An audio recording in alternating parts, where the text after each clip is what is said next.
시온에 오시는 주 호산나 찬송하며 두 손 걸고 기쁨으로 예수를 맞이하리.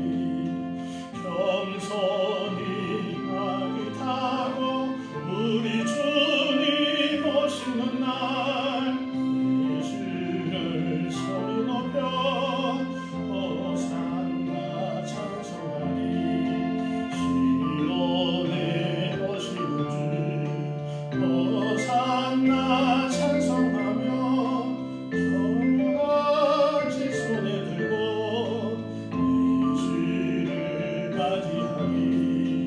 만왕의 왕이 되신 우리 주님 오시는 날 예수를 소리 높여 호산나 찬송하리.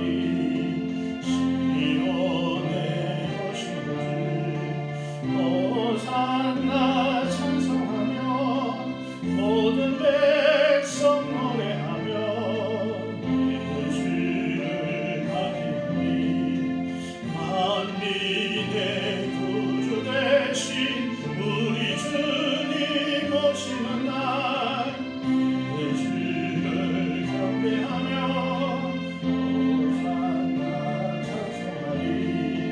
시온에 오시는 주 3절 호산나 찬송하며 모든 백성 노래하며 예수를 맞이하리. 만민의 구주 되신 우리 주님 오시는 날 예수를 경배하며 호산나 찬송하리. 이 시간 우리 마음과 정성을 모아서 우리 종료주일 예배를 우리 하나님께 드리겠습니다. 다 같이 기도드리겠습니다.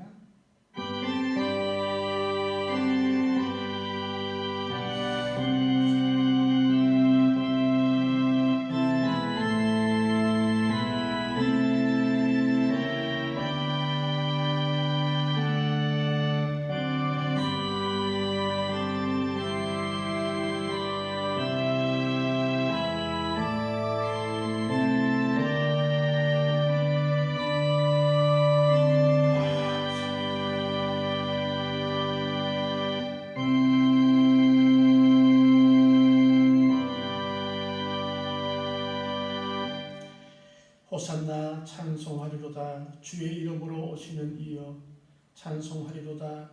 오늘 우리 조상 다윗의 나라여 가장 높은 곳에서 호산나 하더라.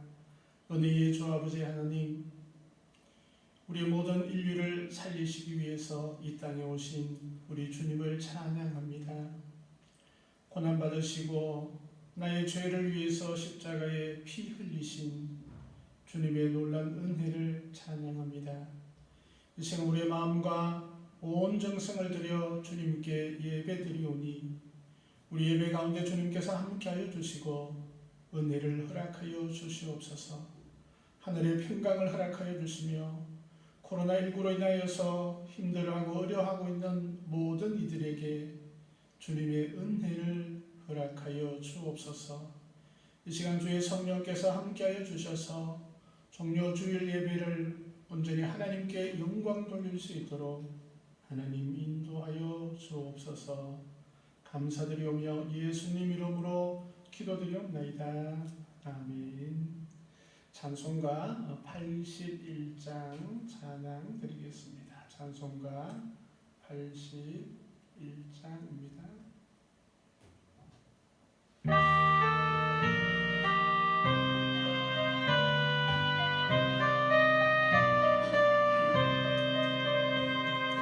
주던 귀한 몸에 참 기쁨의 건원 참된 내 친구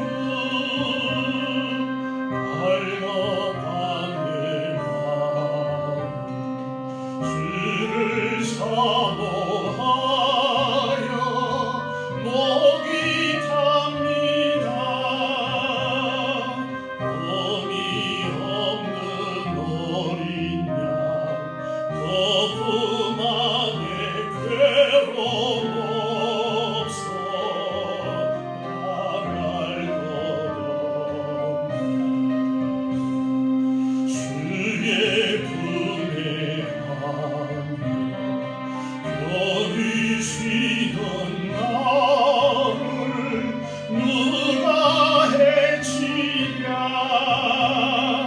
땅이 흔들리고 모두 돌진하고 겁낼 것 없네. 죄와 지옥 물결이 우리 더를 덮치어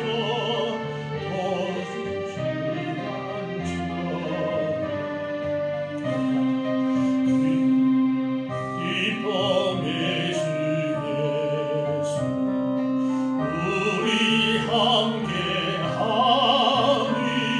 슬픔 없어라.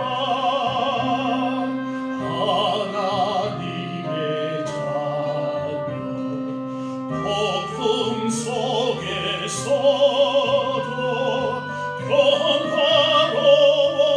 평화로워라.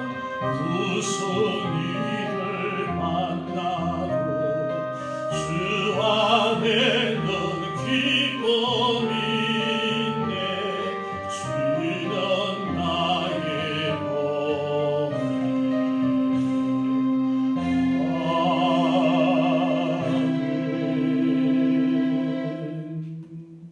성시교도 129번입니다. 찬송가 뒤에 성시교도 129번 종료주일 성시입니다.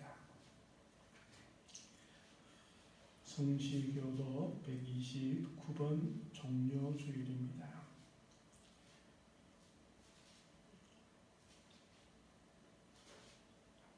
시온에 따라 크게 기뻐할지어다. 예루살렘에 따라 즐거이 부를지어다.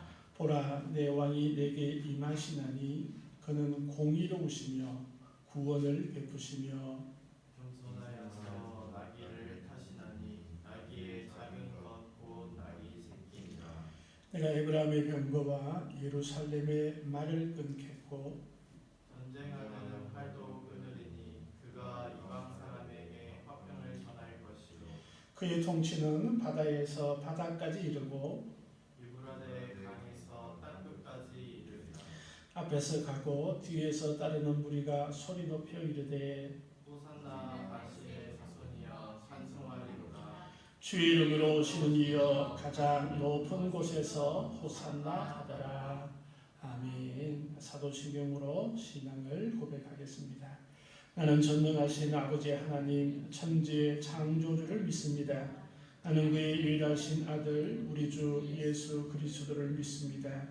그는 성령으로 잉태되어 동정녀 마리아에게서 나시고 본디오 빌라도에게 고난을 받아 십자가에 못 박혀 죽으시고 장사된 지 사흘 만에 죽은 자 가운데서 다시 살아나셨으며 하늘에 오르시어 전능하신 아버지 하나님 우편에 앉아 계시다가 거기로부터 살아있는 자와 죽은 자를 심판으로 오십니다. 나는 성령을 믿으며 거룩한 공교회와 성도의 교제와 죄를 용서받는 것과 몸의 부활과 영생을 믿습니다. 아멘. 찬송 144장 찬양 드리겠습니다. 찬송가 144장입니다. 찬송 144장입니다. 우리 주님의 고난을 묵상하며 함께 찬양 드립니다.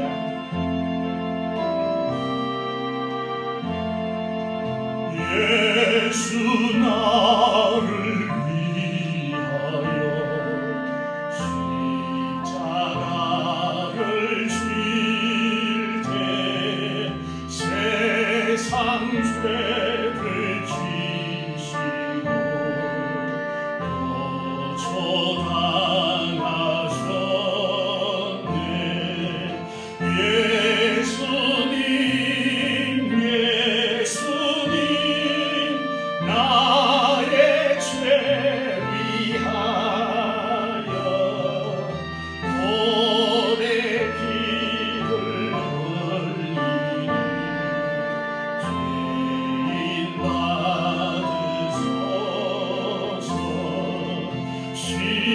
십자가를 지시고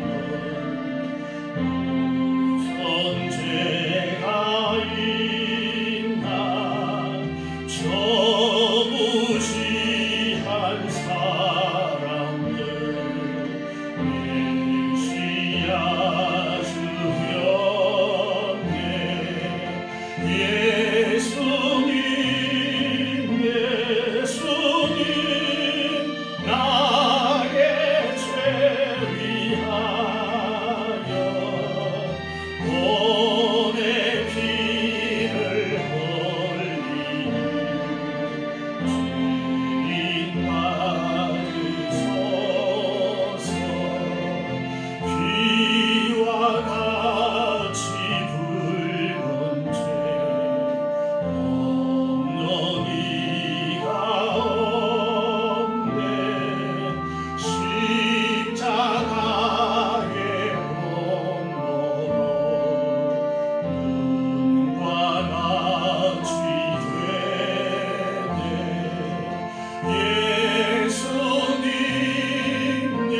예수님 나의 죄 위하여 몸에 피를 흘리니 죄인 받으소서.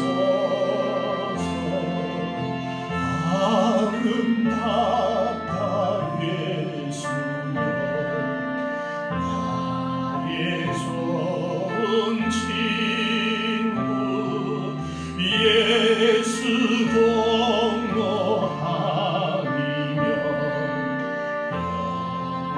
영원 갖네. 예수님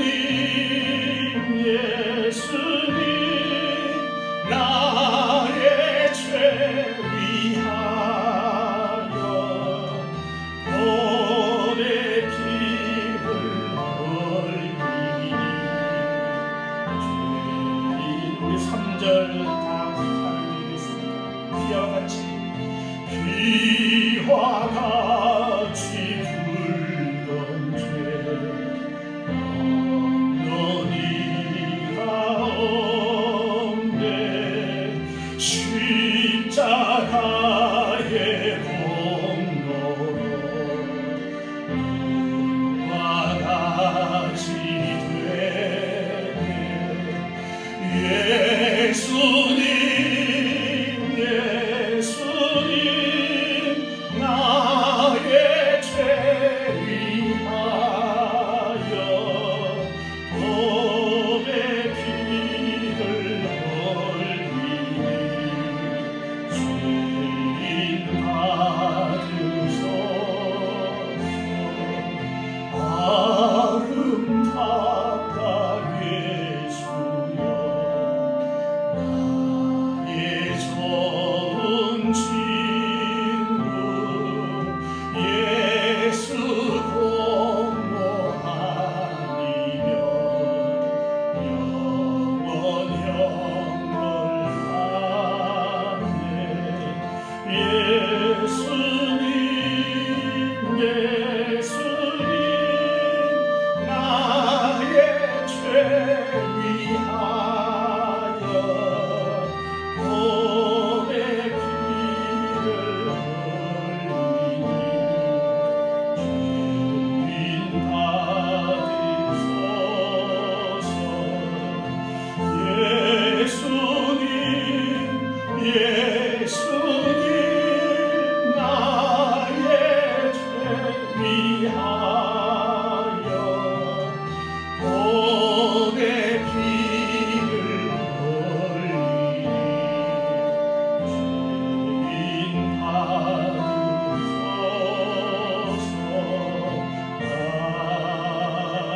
아멘. 이 시간 우리 다 같이 묵상으로 기도하기를 원합니다.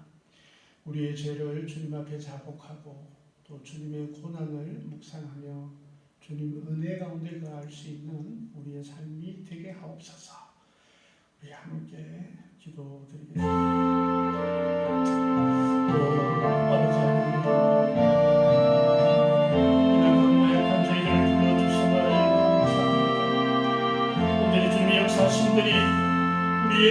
일이 이루어지게 하심을 감사합니다. 참으로 저희들이 죄악 가운데 죽을 수밖에 없었으며 오늘은 우리의 죄 때문에 멸망받을 수밖에 없는 저희들을 위하여서 우리 주님께서 그 십자가에 달리셔서 피 흘려 주셨음을 저희들이 고백합니다.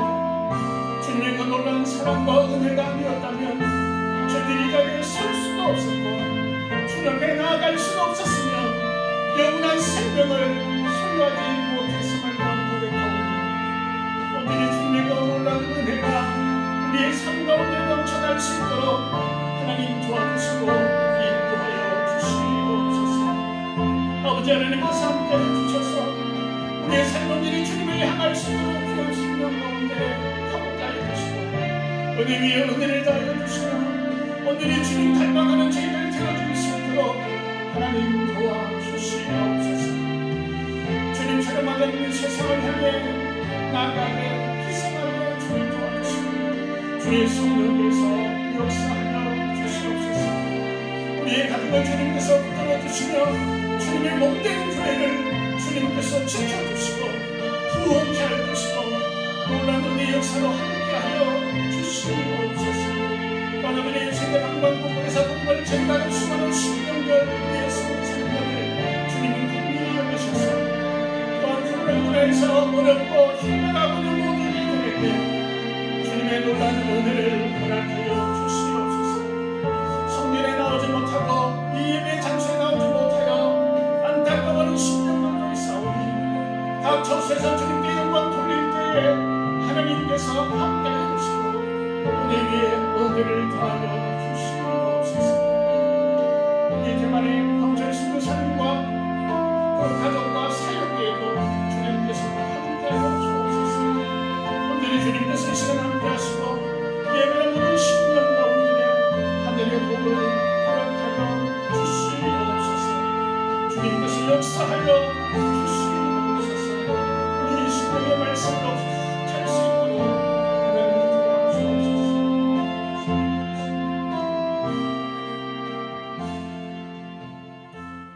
은혜의 주 아버지 하나님, 저희들을 사랑하시고 복되게 하여 주심을 감사합니다. 우리의 모든 기도의 제목들이 응답되어질 수 있도록 하나님께서 역사해 주옵시고 주님께서 동행하시고 인도하시고 복내려와 주심을 온전히 고백하며 주님께 찬양할 수 있는 저희들 다 되어질 수 있도록 하나님 인도하여 주옵소서. 말씀 가운데 은혜를 더하여 주시고 결심을 허락하여 주시며 또한 행할 수 있는 믿음도 허락하여 주시옵소서. 감사드리옵고 예수님의 이름으로 기도드립니다. 아멘. 하나님의 말씀 우리 마가복음 말씀 같이 보시겠습니다.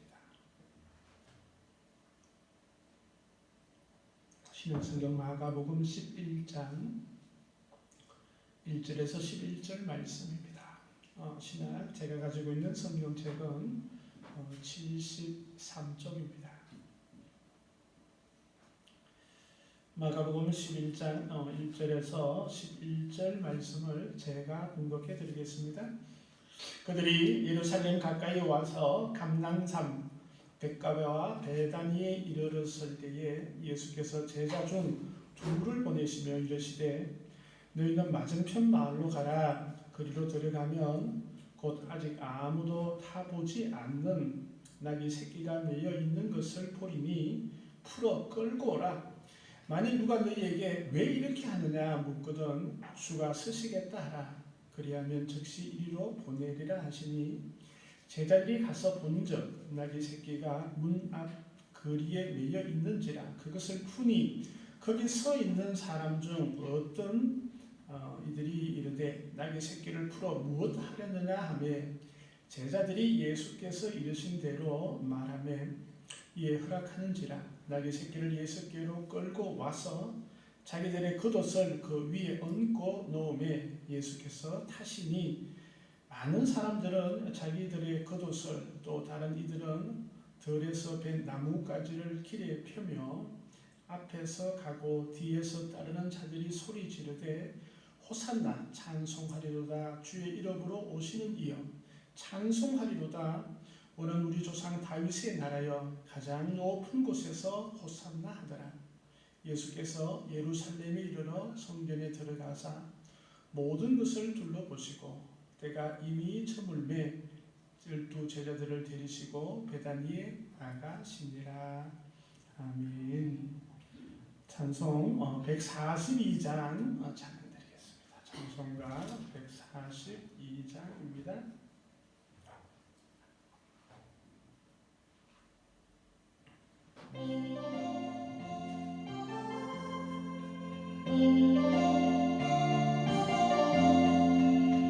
시온에 오시는 주 호산나 찬송하며 두 손 걸고 기쁨으로 내 주를 맞이하리. 겸손히 마음이 타고 우리 주님 오시는 날 내 주를 소리 높여 호산나 찬송하리.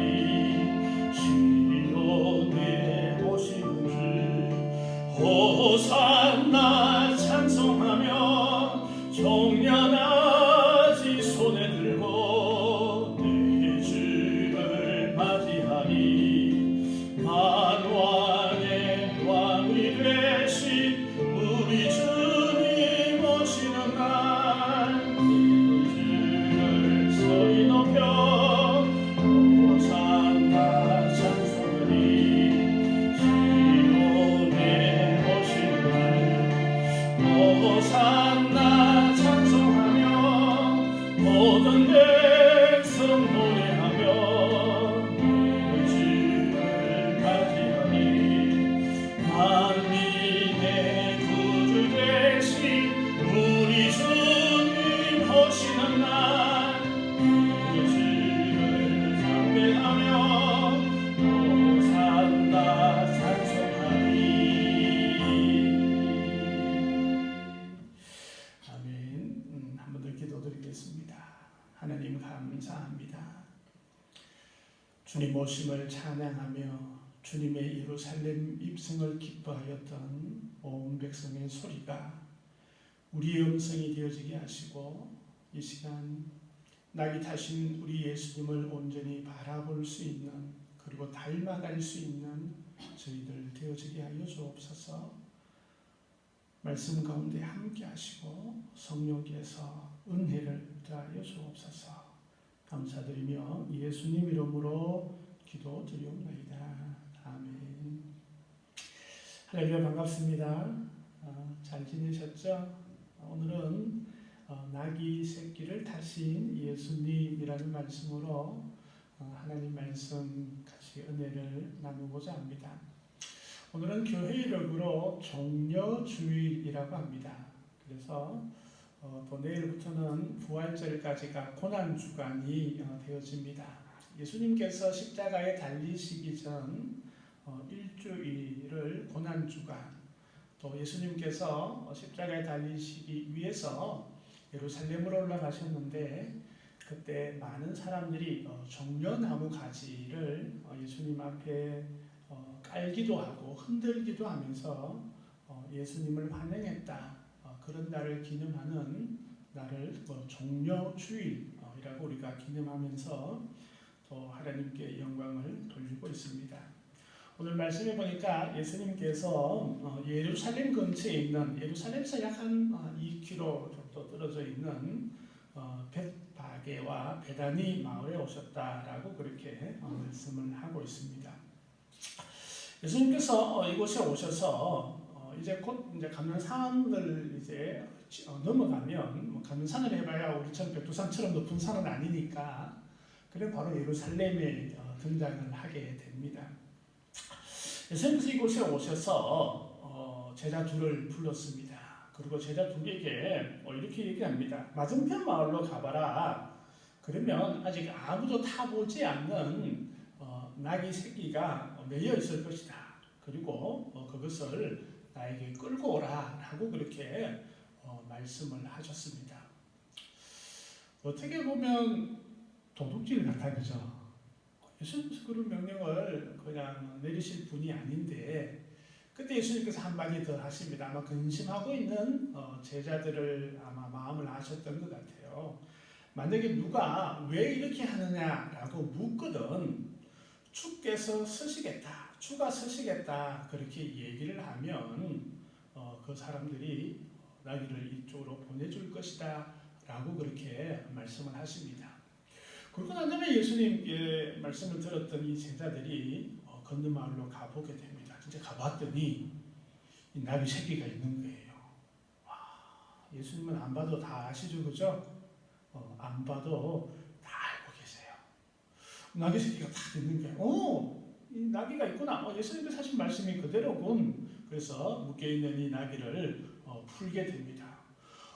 이렇게 낯선 사람이 나귀를 풀고 있는 것을 사람들이 봤어요. 아마 동네 사람인지 또 이 나귀의 주민인지는 정확하게 나타나 있지는 않는데 아마 나귀 주민일 것 같아요.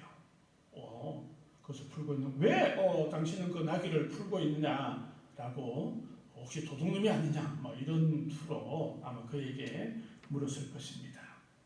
나귀 새끼를 풀어서 무엇하느냐라고 이렇게 물었을 때 제자들이 예수님께서 이르신 대로 주님께서 서시겠다라고 그렇게 말씀하셨고, 예수님께서 나귀 새끼를 풀고 가지고 오라라고 말씀하였습니다라고 얘기를 했죠. 그때 이 나귀 새끼에 대해서 그렇게 말했던 사람이 허락을 하게 됩니다. 그리고 예수님께 이 나귀 새끼를 끌고 옵니다. 그리고 그 위에 겉옷을 넣고 또 이제 사람들도 옷을 깔고 이렇게 하니까 예수님께서 이 나귀 위에 타셨습니다.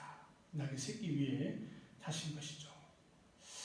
보통 우리가 짐승을 타보셨는지 모르겠지만 저도 어릴 때에 소를 이렇게 타본 적이 있습니다. 그러면 이렇게 익숙한, 사람을 태우기를 익숙한 그런 소는 사람이 타도 그렇게 반감을 하지 않는데, 사람을 태워보지 않는 짐승은 난리가 납니다. 혹시 미국의 로데오 경기 혹시 우리가 보셨나요? 그 산원 항소 위에 사람이 타고 막 흔들리면서 그렇게 떨어지지 않는, 누가 많이 오랫동안 그렇게 이 짐승 위에 타 있느냐 이런 경기를 하는 것도 있죠. 근데 한 번도 아마 나귀 새끼니까 사람을 태워보지 않았을 겁니다. 그렇지 않겠어요? 그런데 놀랍게도 예수님이 이 나귀 새끼 위에 탔더니 나귀가 어떻게 했을까요? 뒷발을 치면서 엉덩이를 들고 막 몸을 흔들고 이랬을까요? 그렇지 않았어요.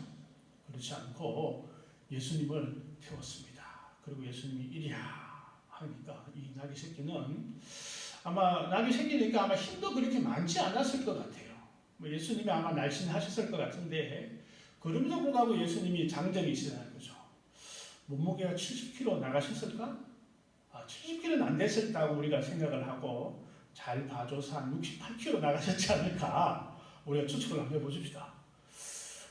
그런 장정의 몸무게를 이 나귀 새끼는 견디면서 뚜벅뚜벅 예루살렘으로 가기 시작을 했습니다.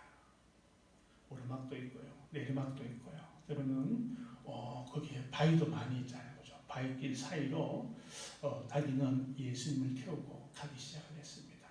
아마 나귀는 엄청 힘들었을 거예요. 또 그때 예수님을 따르는 사람들은 때로는 가지를 흔들며, 아마 종려가지, 이렇게 생긴 비슷한 나무에 달려있는 그런 종려가지를 막 흔들고 호산나 호산나 하면서 예루살렘에 들어가시는 예수님을 환영했던 날이 바로 종려주일입니다. 그런데 여러분 궁금한 점이 생기지 않았어요? 왜 예수님이 나귀를 타셨을까라는 것입니다. 왜 예수님이 나귀 중에도 아주 어미 나귀, 힘이 좋은 그 동네에서 가장 잘생긴 그런 나귀가 아니라 나귀 새끼를 타시고 예루살렘으로 왜 가셨을까 하는 의문이 들지 않는가요? 이왕이면 아주 흰색 말 있잖아요. 흰색 말. 우리 저 북쪽에 있는 그 친구는 흰색 말을 되게 좋아하더라고요. 그래서 천지에 가서도 흰색 말을 타고 막 타고 있는 흰색 말이 얼마나 좋아요. 그런 거 타고 가면 얼마나 더 좋지 않을까요? 아니면은 그 당시에 로마 제국이니까 로마 제국의 황제가 타고 다니는 그런 화려하고 막 검으로 번쩍번쩍거리는 막 그런 가만을 타고 들어가면 더 멋있지 않을까요? 저는 만왕의 왕이신 예수님께서 그렇게 예루살렘으로 들어갔으면 더 좋지 않았을까 그런 생각을 해보게 되는데, 그런데 놀랍게도 예수님께서는 나귀의 새끼를 타시고 예루살렘으로 들어가셨다라는 것입니다. 왜 그랬을까요? 왜 나귀 탔을까요?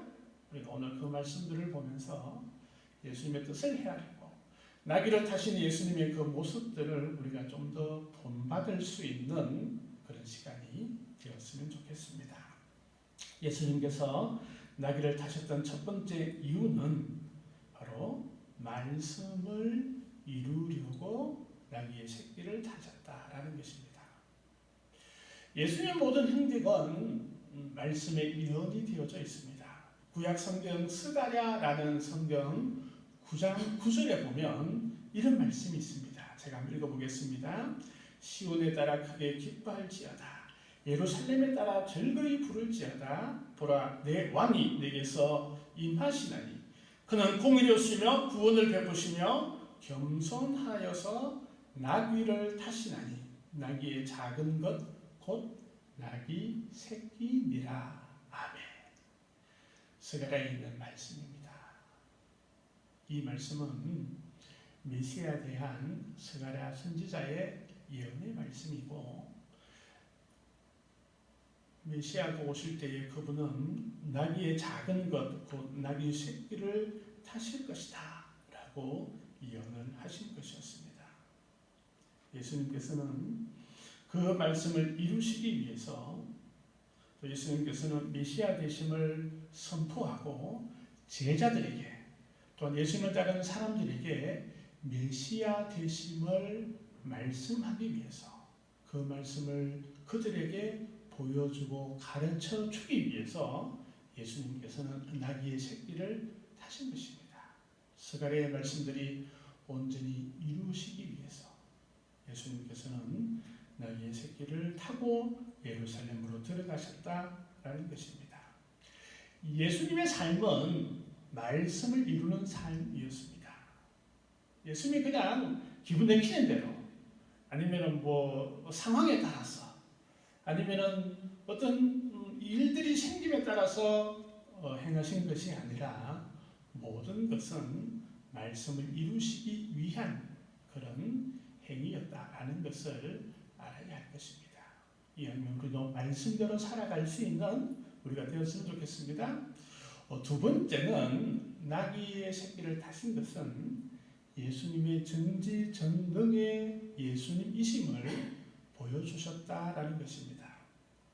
아무도 타보지 않는 나귀가 있다라는 것을 예수님께서 말씀하셨고, 또한 예수님께서는 그 나귀를 끌고 올 때 어떻게 될 것이다 라는 것도 알고 계셨고, 어떻게 말하면 그 나귀가 이곳까지 온다라는 것도 말씀하여 주셨습니다.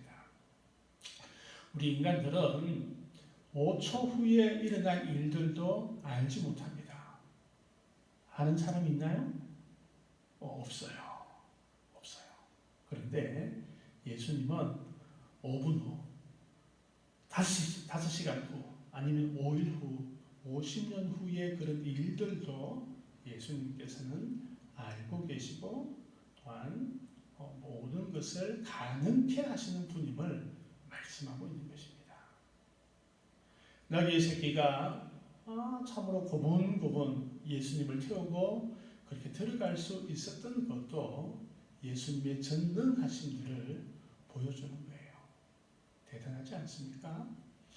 그래서 우리가 믿는 그 예수님은 완전하신 분이고 모든 것이 가능하신 분입니다. 예수님께서 십자가에 달리셔서 우리를 위해서 피를 흘리셨습니다. 죄의 용서함을 위해서 예수님께서 희생하셨습니다. 그것 또한 예수님이시기 때문에 가능한 것이다라는 것을 우리가 고백할 수 있었으면 좋겠습니다. 세 번째 낙의 타심은 바로 평화의 메시아로 오셨음을 보여주기 위해서 나귀를 타셨다라는 것입니다. 예수님께서는 나귀의 새끼를 타시고 예루살렘으로 입성을 합니다. 이 모습은 그 당시에는 예수님 당시에는 로마 제국이 이 지중해와 그 모든 지역을 다스리던 그런 때였습니다. 특별히 로마에 우리가 여행을 가보면 팍스 로마라는 고대 로마의 도시들을 우리가 경험하게 되죠. 그러면서 개선문을 우리가 간혹 보게 되게 될 것입니다. 그 개선문이 있는 이유는 뭐냐면 전쟁에서 승리한 로마의 장군 때로는 왕들이 승리의 기념으로 그것을 통과하는 것이죠. 당시 로마 제국에서는 전쟁에서 이기거나 때로는 큰 공로를 세운 자들에게 그렇게 행전을 하고 또한 들어가는 놀라운 그런 일들이 있는 것이죠. 그런데 예수님께서 예루살렘으로 들어가는 모습도 흡사 그와 비슷한 모습을 하고 있다라는 것을 보여주고 있습니다. 그런데 좀 달랐어요. 로마의 장군이 엄청난 군대들과 나팔 소리와 때로는 아주 멋진 그런 말을 타고 들어가는 것에 비해서 예수님께서는 그렇지 않았습니다. 초라한 옷을 입으셨고 아주 투구와 칼을 찬 것이 아니라 때로는 사람들이 흐르는 종려 나무 가지와 때로는 겉옷을 벗어서 길가에 널어둔 그런 모습으로 또한 우리의 슬리퍼와 같은 그런 샌들을 신고 크고 흰 말들이 아니라 나귀, 그것도 새끼 나귀를 타시고 예루살렘으로 들어가시는 것을 우리가 보게 됩니다. 이 모습으로는 좀 더 상상력을 좀 더 발휘할 필요가 있습니다. 로마의 개성 장군들이 로마에 입성하는 모습과는 전혀 대조적인 그런 모습으로 우리에게 비춰주고 있다는 것입니다. 바로 그 엄청난 군사력과 힘을 가진 로마 제국이 누렸던 그 평화와 예수님께서 이 땅에 주고자 하는 하늘의 평화를 비교하는 그런 모습으로 우리에게 보여주고 있는 것입니다. 로마의 평화는 어떤 평화였습니까? 그들은 전쟁에서 강력한 군대와 또 엄청난 무기들을 가지고 힘이 열린 굴복, 힘에 의한 평화를 그들은 가지고 왔습니다. 그런데 예수님의 평화는 어떤 평화였습니까? 예수님의 평화는 예수님 자신을 십자가에 내어주고 사탄을 물리치신 그 결과로 이루어진 그런 평화이었습니다. 로마의 평화는 사람들의 눈에 보이는 놀라운 정치적인 군사적인 업적물에 반해서 예수님의 평화는 눈에 보이지 않는 그리고 내면적이고 영적이고 미래적인 그런 평화를 가지고 왔다라는 것입니다. 로마의 평화는 막강한 군사력에 이룩된 것이라면 예수님의 평화는 희생과 또한 고난에 의해 주어진 영원한 평화라는 것을 우리는 보게 됩니다. 예수님이 비록 나귀의 새끼를 타고 들어가신 그 예루살렘은 이제는 더 이상 세상에서 주는 평화가 아니라 하나님께서 주시는 평화를 누리고 영원히 누릴 그 평화를 맛보게 된다라는 것입니다. 그런 의미에서 예수님께서 나귀의 새끼를 타고 들어가신 그것은 세상 사람들이 예수님을 평화의 메시아로 오심을 알게 하고 고백하게 하는 것임을 우리는 보게 됩니다. 많은 사람들은 예수님을 메시아로 여겼지만 그런 평화의 메시아가 아니라 어떻게 해요? 대적들을 물리치고 그들을 모두 정벌해버리고 그들을 모두 강력한 힘으로 또한 정능의 힘으로 굴복해버리고 난 다음에 오실 그런 메시아로 생각하고 있었습니다. 아마 종려가 양목 가지를 흔들고 따르고 있는 이 사람들조차도 예수님을 메시아로 모시고 왕으로 모시고 가면서도 마음속에서는 로마의 장군들과 같이 강력한 힘을 휘두르는 그런 메시아로 생각했을 것입니다. 그런데 예수님은 그렇지 않으셨습니다. 나귀의 새끼를 타시고 그리고 온 세상에 주어질 평화를 허락하시는 구원의 메시아로 오셨다라는 것입니다. 네 번째, 나귀의 새끼를 타신 그 상징은 바로 봉사의 상징이라는 것입니다. 나귀는 귀한 일꾼입니다. 나귀는 아주 그 당시에 귀하게 쓰이는 그런 짐승이죠. 나귀를 타신 예수님은 바로 모든 사람들을 섬기고 모든 사람들의 짐을 대신 지고자 이 땅에 오신 짐꾼 예수님으로 보여주기 위해서 오신 것이다 생각이 되었습니다. 마태복음 11장 28절 말씀에 수고하고 무거운 짐진 자들아 다 내게로 오라 내가 너희를 쉬게 하리라 라고 그렇게 말씀을 하셨습니다. 나귀는 얼마나 많은 무거운 짐들을 지고 주인에게 봉사를 하십니까? 예수님께서도 세상의 모든 짐진 자들을 대신해서 그들을 감당하기 위해서 이 땅에 오셨음을 말씀하고 있는 것이죠. 제가 지난주에 50견 시술을 받았습니다. 어깨를 움직이지 않았습니다. 동절견이라고 그러죠, 그죠? 팔도 제대로 쓸 수도 없고 움직이지 않았습니다. 병원에 갔더니 50견입니다. 그렇게 얘기를 하는 거예요. 왜 50견이 생기죠? 너무 많이 사용을 해서 그렇답니다. 그래서 굳어버린 것이죠. 결국은 이제 마취 주사를 맞고 억지로 뜯어버렸습니다. 그러면서 제가 마음속으로 묵상한 것 중에 하나가 참 50년 동안 내 어깨가 참 고생했다. 50년을 썼으니 어쩔 수 없겠구나 그러면서 예수님을 생각하게 되었습니다. 예수님은 세상의 모든 짐들을 다 짊어지신 그 예수님의 어깨는 어떠실까 그런 생각을 한번 해보았습니다. 아마 50견, 아마 500견이라도 더 걸려셨지 않을까 그런 생각을 한번 해보게 되었습니다. 세상의 짐을 모든 것을 지신 섬기고 봉사하시는 예수님을 우리에게 보여주셨다라는 것입니다.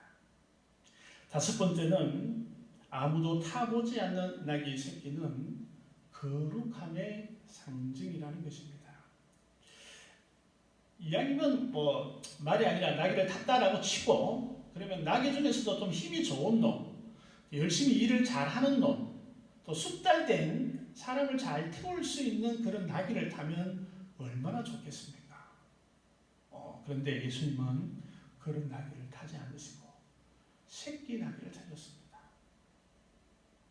어쩌면 이 새끼 나귀는 한 번도 사람을 태워보거나 일을 해보지 않는 그 짐승이었을 것입니다. 왜 그랬을까요? 그것은 민수기 10장 2절 말씀이나 신명기 21장 3절 말씀을 이렇게 보면 종교적인 목적에 사용되어지는 그런 동물이나 그런 물건들은 한 번도 사용이 된 적이 없는 것을 사용하게 됐습니다. 순수한 것. 순수하다는 것은 하나님께 쓰임받을 수 있는 거룩함의 조건이 되어지는 것입니다. 이 나귀의 새끼는 이때까지 그런 일들을 감당해 보지 않았기 때문에 하나님의 일을 하기 위해서 예루살렘으로 들어가시는 예수님을 태우기에는 가장 적합한 것이었다라는 것입니다. 바로 그 거룩성이 있는 하나님께 쓰여지는 거룩한 예물로 가장 적당한 낙이었다라는 것입니다. 그렇습니다. 비록 보잘것없고 숙달되지 않았지만 하나님께 쓰여지는 것은 그 순수한 그 거룩함들이 쓰여지게 된다라는 것입니다. 재물은 크기가 중요하지 않습니다. 양이 중요하지 않습니다. 진짜 중요한 것은 거룩함에 담겨져 있다라는 것입니다. 우리가 하나님께 드려지는 그 예배가 있잖아요. 저는 그런 생각을 합니다. 예배가 화려하거나 위대하거나 수천 명이 드려지는 예배도 참 중요하고 소중합니다. 근데 더 중요한 것은 수천 명이 드리든 수만 명이 드리든 그 예배가 하나님께 드려지는 순수함이 있어야 되고 거룩성을 잃지 않아야 한다는 것입니다. 바꿔 말한다면 2명이 드리든 3명이 드리든 때로는 가정 예배를 드리든 영상 예배를 드리든 예배를 드리는 그 마음 가운데 하나님께 드려지는 그 거룩함들이 잃지 않는다면 그 예배는 하나님께서 기뻐하시는 예배라 생각이 되었습니다. 너희의 새끼는 하나님께 드려지는 거룩한 예물로 가장 합당한 것이었다라는 것입니다. 6번째 나귀는 가장 겸손을 상징하는 짐승 중에 하나가 나귀였다라는 것입니다. 예수님께 타신 나귀는 어린 새끼이었습니다. 스가랴 9장 9절 말씀에도 겸손하셔서 나귀의 새끼를 타셨다라고 말씀하고 있는 것입니다. 이왕이면 화려하거나 엄청난 그런 규모의 입성이 아니라 초라하고 보잘것없는, 어떻게 보면 한번 생각해 보십시오. 이렇게 큰 나귀도 아니고 새끼 나귀를 그 예수님 타고 가셨으니까 아마 코미디 쇼와 같은 그런 모습이었지 않을까 생각이 되었습니다. 그럼에도 불구하고 예수님께서는 그 길을 가셨던 것이죠. 바로 예수님의 겸손하심들을 우리에게 보여주시는 것입니다. 예수님께서는 이 땅에 가장 겸손한 자로 오셨습니다. 하늘의 영광, 하나님과 동등된 그런 분이셨지만 인간의 몸으로 이 땅에 오셔서 하나님의 모든 사역들을 감당하여 주셨습니다. 인자가 온 것은 섬김을 받아야 함이 아니라 도리어 섬기려 하고 자기 목숨을 많은 사람의 대성물로 주려 함이니라 라고 마가복음 10장 45절에 고백하고 있는 것입니다. 겸손으로 이 땅에 오셨습니다. 그 겸손이 우리의 겸손이 되었으면 또 우리의 겸손으로 주님을 닮아가는 우리가 되기를 소망합니다. 7번째 나귀는 누구나 가까이 갈 수 있는 그런 짐승임을 표현하고 있습니다. 마치 예수님께서 가장 가까이 갈 수 있는, 다가갈 수 있는 그분임을 고백하는 것이죠. 로마의 황제나 개선장군 근처에는 그 어떤 사람도 가까이 접근할 수 없었습니다. 왜? 위협이 되기 때문에 그렇습니다. 그러나 나귀의 새끼를 타신 예수님에게는 누구든지 가까이 갈 수 있었습니다. 때로는 옷자락을 잡고 때로는 손뼉을 치며 때로는 종려나무 가지를 흔들며 주님을 환호할 수 있었습니다. 누구나 가까이 갈 수 있는 분임을 말씀하고 있는 것이죠. 예수님께서는 그 누구보다도 가장 귀한 친구로 이 땅에 우리에게 오셨고 나에게 다가오셨습니다. 우리가 저런 찬양에서 예수 더 좋은 친구 없네, 예수 더 좋은 친구 없네, 예수보다 더 좋은 친구가 없으며 예수님보다 더 가까운 분이 없음을 알려주기 위해서 나귀 새끼를 타셨다라는 사실입니다. 주님 가까이 가 있는 때로는 어린아이와 때로는 노인들과 때로는 버림받은 그 모든 자들도 주님께서는 친구라 하시며 가까이 하셨음을 우리가 보게 됩니다. 누구든지 지금 우리에게도 주님께서는 가까이 하기를 원하고 계십니다. 똑똑한 자이든 아니면 좀 지혜롭지 못한 사람이든 돈이 많은 사람이든 돈이 없는 사람이든 상관없이 주님께서는 나에게 오라라고 말씀하시고 친구가 되기 원하시고 함께하고 있기를 원하고 계신다라는 사실입니다. 그분과 함께하기를 소망합니다. 8번째, 나귀는 예수님의 인내를 나타내는 상징이기도 합니다. 나귀는 인내심이 강합니다. 또 무거운 짐을 끝까지 잘 지고 가는 짐승 중에 하나이기도 하죠. 운송수단으로서는 가장 적절한 그런 짐승이 나귀이기도 합니다. 그렇게 힘들고 어려우면서도 그것까지 인내하고 인내한 짐승이 나귀이기도 합니다. 예수님을 예루살렘 성까지 예수님을 모시고 갔던 짐승이기도 하기. 예수님은 우리를 위해서 인내하셨습니다. 때로는 땀을 맞으시고 채찍을 맞으시고 두 손과 두 발에 못 박히시면까지, 때로는 창에 옆구리를 찔리시면까지 인류의 구원을 위해서 인내하시고 완성하셨던 분이 바로 우리 예수님이다라는 것입니다. 그 인내하심이 우리를 본받아서 우리가 주님 앞에 나가는 그날까지 때로는 인내하고 또 인내를 온전히 이루고 또 그것을 통해서 하나님께 영광을 돌릴 때에 하나님의 역사하심들이 일어날 줄 믿습니다. 아홉 번째는 나귀는 십자가 위에서 죽기까지 순종하신 예수님을 또한 말씀하기도 합니다. 순종하는 것. 나귀의 순종은 아주 소문이 난 그런 순종이죠. 주인에게 죽기까지 순종을 합니다. 그런 짐승이 나귀이기도 하죠. 예수님도 하나님의 뜻을 이루고자 그 십자가 위에서 피 흘리시기까지 내 뜻대로 마옵시고 하나님 뜻대로 하옵소서 순종하신 분이십니다. 순종은 하나님 앞에 우리에게 주어지는 절대적인 것이죠. 말씀 앞에 주어지는 절대적인 것이 순종입니다. 우리가 그 순종을 본받아야 할 줄 믿습니다. 열 번째는 나귀를 타고 입성하신 것은 바로 승리의 예표로 나귀를 타셨음을 우리가 보게 됩니다. 예수님께서는 승리자이셨습니다. 예수님께서는 모든 것을 이기신 분이십니다. 요한복음 16장 말씀에 담대하라 내가 세상을 이기었노라. 빌립보서 2장 9절 이하의 말씀에 당연하게 모든 무릎을 예수의 이름에 꿇게 하시고, 예수님께서는 초라하게 나귀 새끼를 타셨지만 그분은 승리자이십니다. 모든 것을 이기신 승리자이심을 선포하시는 것입니다. 단순히 우리 눈에 보이는 그 현상으로 어쩌면 초라한 모습일 수 있겠지만 아닙니다. 승리자이시고 온 세상의 모든 것을 완성하신 완성자로 우리에게 오셨습니다. 이제 고난의 한 주간이 시작되었습니다. 다음 주는 부활의 아침, 놀라운 은혜를 맞이하게 될 것입니다.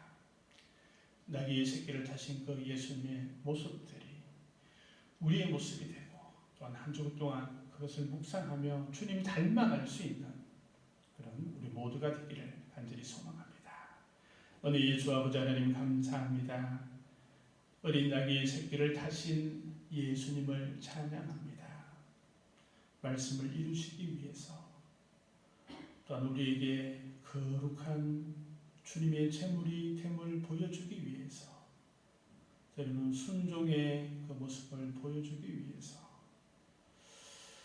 그 모든 모습들을 닮아서 나귀의 새끼를 타신 예수님을 바라봅니다.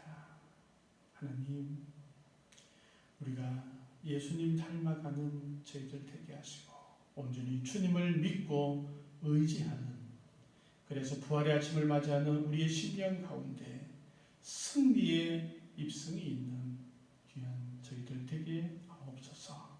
감사드리며 예수님 이름으로 기도드리옵나이다. 아멘. 찬송가 150장 찬양 드리겠습니다. 찬송 150장입니다.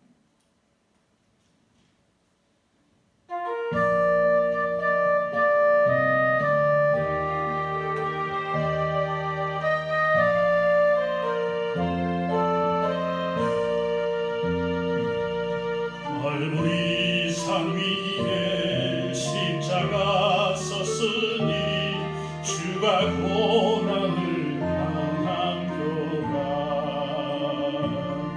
험한 십자가를 내가 사랑하면 주가 보혈을 흘리리라.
주일이고 이번 주는 고난 주간인데 고난 주간에 우리가 주님의 고난들을 묵상할 수 있는 시간 되었으면 좋겠고 이왕이면 말씀 마가복음 11장부터 이렇게 하루에 한 장씩 읽으면 아마 토요일까지 읽을 수 있을 것입니다. 그래서 묵상하고 또 코로나19로 인해서 어려움을 당하는 이들을 위해서도 많이 기도해 주시고 또 정상적으로 이루어질 수 있도록 기도를 많이 해주시기를 바랍니다.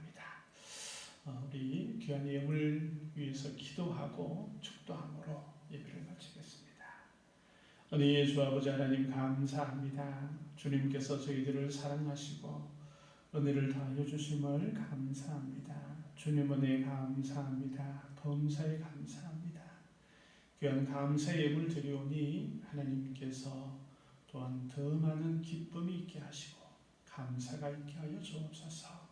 11주로 주님께 드리는 손길마다 하늘의 복을 허락하여 주시고 넘치는 복을 허락하여 주옵소서. 생일 감사헌금도 드리오니 주님께서 함께하여 주시고 일평생에 주님께서 동행하여 주시고 필요한 것을 허락하여 주시며 기도하는 것대로 응답받을 수 있도록 복의 복을 더하여 주시옵소서. 주일 헌금도 드립니다. 주님 기쁘게 받으시고 손길마다 하나님의 은혜를 허락하여 주시옵소서.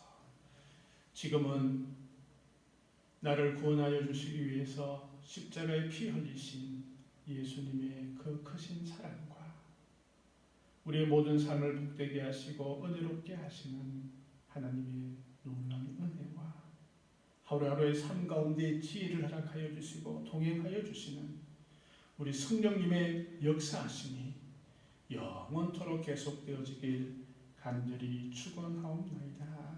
아멘.